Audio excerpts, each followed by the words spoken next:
نختموا معاكم مع حركة الشعب اللي في البينة متاعها تقول إنها معنية بالانتخابات الرئاسية ترشحا وتصويتا. نرحبوا مع بعضنا بضيفنا عضو مجلس نواب الشعب بدر الدين الجمودي. أهلا وسهلا، مرحبا بك.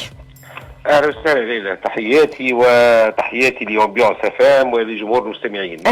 اهلا وسهلا، مرحبا بك. اليوم وانت نائب او عضو بمجلس نواب الشعب، تعرف انه الفصل الثالث من القانون المحدث للهيئة العليا المستقلة للانتخابات يعطي لرئيسها اختصاصا مطلقا لتحديد موعد الانتخابات، كما الحزب الدستوري الحر اليوم يطالب هيئة الانتخابات بتحديد تاريخ الانتخابات الرئاسية. حركة الشعب ايضا تعلن انها معنية بالانتخابات الرئاسية ترشحا وتصويتا. انت كعضو مجلس نواب الشعب، هل ترى انه التاريخ مازال فما وقت لاعلان التاريخ والرزنامة اليوم ونموذج التزكيات مازال فما وقت، ولا انت زاده تشوف انه دعوة الهيئة لتحديد موعد قريب؟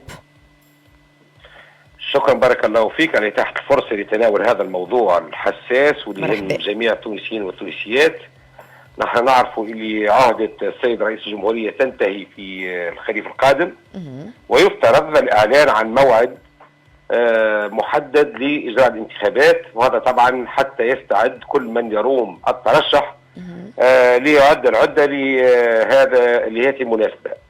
في تقديري حسب تصريحات سابقة للسيد رئيس الجمهورية وحتى لرئيس هيئة الانتخابات، ثم حديث على أنه الانتخابات ستتم في موعدها، ونحن نعرف اللي رئيس الجمهورية الانتخابات تمت في أكتوبر 2019، يعني أنه أكتوبر أو نوفمبر القادم تنتهي هذه العهدة، وبالضرورة يلزم تكون انتخابات في تلك الفترة، وننتظر في قادم الأيام الإعلان عن موعد محدد للانتخابات.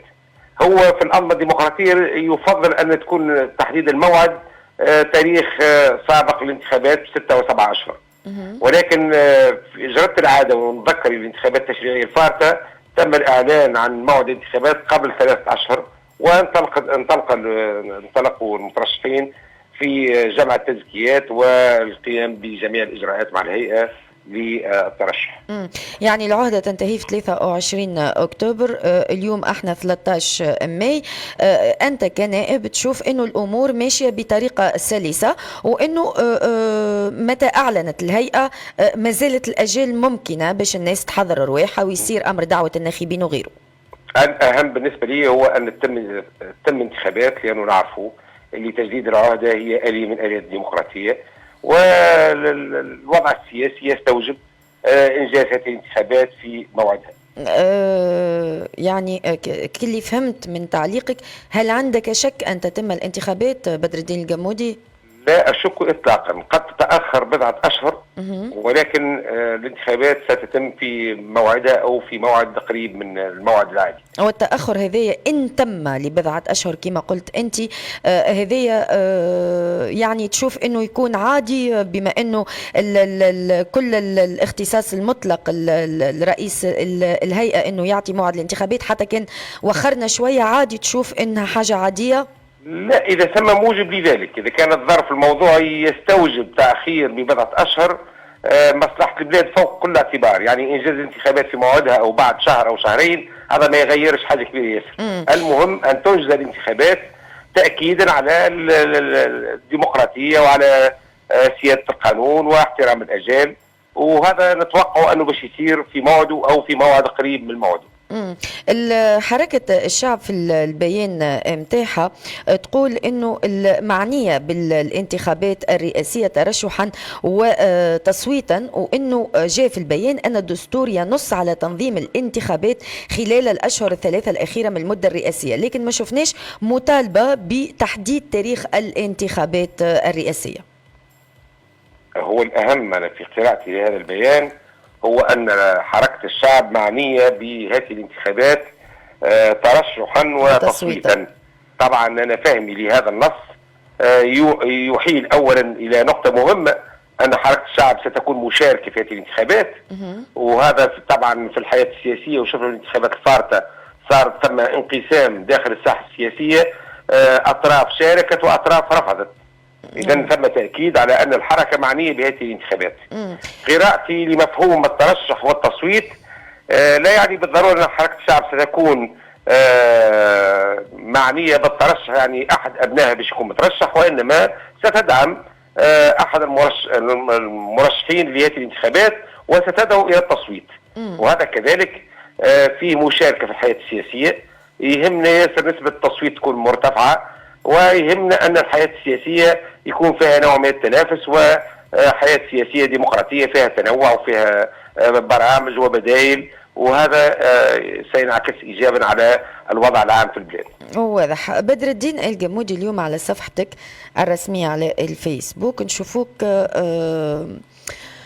يعني بعض التدوينات الغير مفهومة، إني أرى رؤوسا قد أينعت وحان قطافها، كل أبناء الأبال سوى عفاريت الإنس والجن اجتمعت على وطني، خفافيش الظلام لن حسيلو برشا تدوينات. هل هناك هجوم اليوم على بدر الدين الجمودي؟ شوف، أنا منذ يومين وعلى خلفية عدم رفع العلم في رادس، وعلى خلفية كذلك الارتباك السائد في الحياة السياسية وفي الأداء الحكومي. وأنا مش أول مرة نوجه نقد للأداء الحكومي ونشوفه ماهوش في مستوى التحدي، ونشوف ماهوش منسجم مع تطلعات شعبنا ومع ما يرفعه رئيس الجمهورية من نداءات ومن شعارات، وسمعناها في العديد من الخطب في علاقة بالوضع العام.